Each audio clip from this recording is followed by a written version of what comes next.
Do you ever, when talking to somebody, recognize the trap they are struggling with and blurt out your own association word for a particular trap?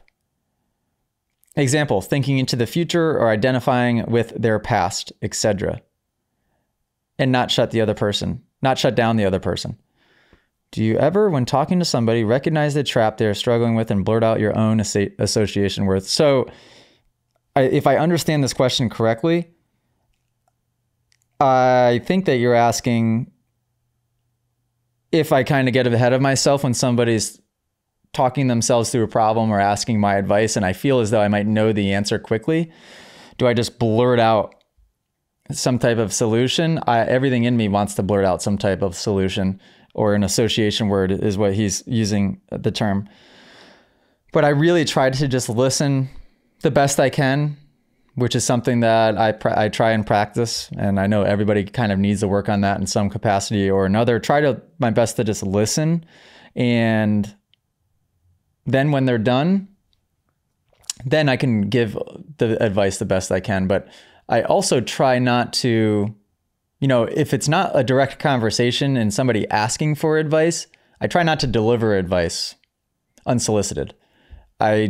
Because I don't want to overstep. I don't want to annoy people. And yeah, so I really just try to listen. I'm usually, if it's a one-on-one, or believe it or not, because I am in this app very much vocal and kind of, I don't want to call it preaching, but I'm doing the podcast. You guys are listening to me. I'm hosting live streams. I'm hosting these things, right? So I'm sort of the leader. But in social environments, who left a coffee over there? Son of a gun, Allie. There's a coffee right next to the chair. It's probably been there for weeks. Unreal. In social environments, small group settings, large group settings, I'm usually the quiet listener and I'll just kind of take it in. And if somebody asks for advice, I will certainly give it or give my perspective. And that's kind of it. Yeah, I find myself being quiet in social environments and not sort of just blurting things out to try and help people. I'm just really self-aware when it comes to that. I don't know if that's a good thing or a bad thing.